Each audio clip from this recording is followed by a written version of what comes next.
Hello and welcome to the show. We start this week's FailRace episode with Giz on GTA 5 with the very, very battered police car. Goes for a shortcut, manages to go for a tumble in taking said shortcut, and then gets captured by a lamppost. And the car is unable to be rolled over. Yeah, probably best just to abandon that vehicle. Timmy76 on GTA 5 doing a stunt race, much approved, doing a stunt race with a journey. Friend ahead manages to spin. He hits a boost pad while still pointing upwards, which launches the vehicle through the air in a peculiar manner, but when it comes back down again, well, we're going to go for a tumble, and another one, and the finish line is just there. You got to roll it over, and there we go. Managed to roll his way across the finish, but did take a victory. Cake Master on GTA 5 racing through the streets of Los Santos with a limo, not the usual vehicle for racing, clips the back of a tornado that was apparently very angry.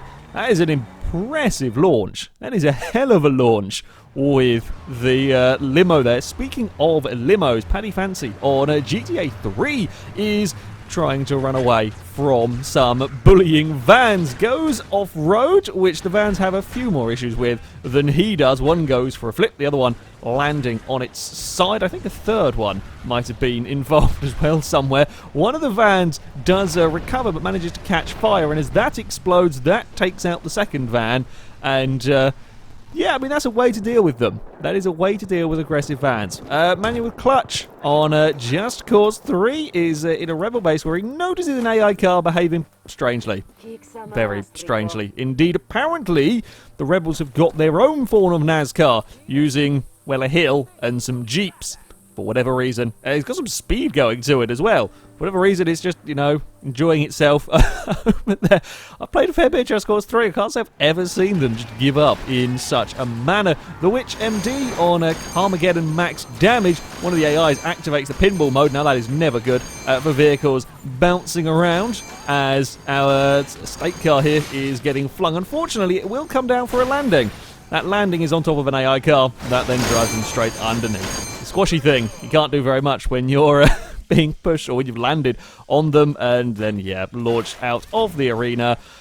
Not an ideal way to start a game. GTG Ultratech on Forza Horizon is racing at relatively high speeds in the Fiat. Loses control of the car, just back end. Let's go right before the finish as it bounces around across the terrain. The Abarth will go for a roll, but it doesn't matter as it will cross the finish line.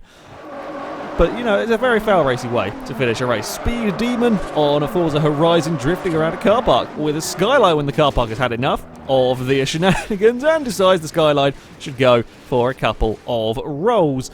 Not quite sure what's going on with that terrain, but there we go. And Crumpet Thief is also having problems, this time with his BMW. Now, we don't quite see how the M1 gets stuck under the ground. However, the front of the car is very much wedged underneath the floor. I mean, you don't really have much control of your vehicle either when, you know, the wheels and steering are under there. The AI spot this as an opportunity to go for a fly. I love how they just aim for, as soon as it sees the BMW, just aims for it to get as big airtime as possible. Although, speaking of airtime, Chatty Beast on the crew has that Ford Beats and is going for one of the sort of stunt activities. Doesn't line up with it quite right. Clips the wall, and that decides that the poor Camaro should be launched skyward. Now, unfortunately, that's not even helping with the activity because the car was going slightly backwards.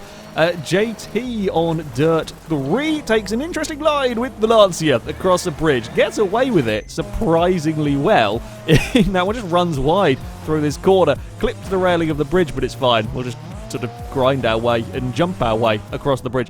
At the end of the day, if it works, it works. Mocan on a Valentino Rossi. The game is going through the various settings, goes to track and immediately gets taken out.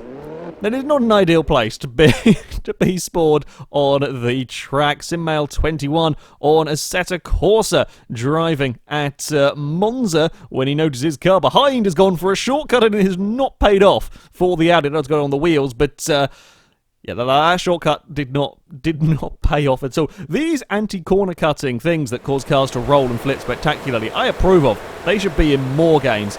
Nero Zen on Gran Turismo 4 loses control of his BMW at very, very high speed, bounces it off the wall, spins the car around, does kind of get the vehicle back under control, although it's not quite fully there. It is still struggling as he goes for a second bounce off of the wall at high speeds. Then things start to go wrong. Gets collected by a Zonda, and then physics is having issues. Something else bumps into it as well as it gets turns and twisted, and that's a lot of rotations going on from the car. Impressive pirouettes.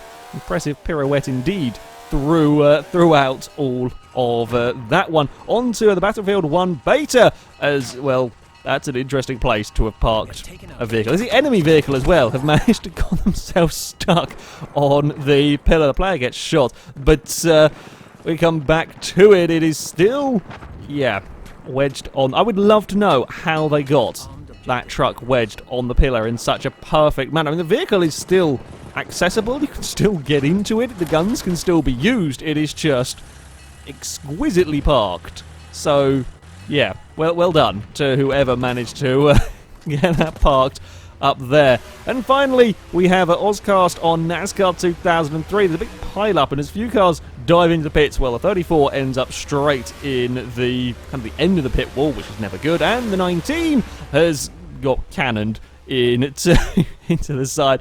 Yeah, apparently that bit of wall did not like being brushed into down there whatsoever, as that's a lot of spins and a lot of rolls and a lot of twists, and a car that I suspect is very, very much out of the race.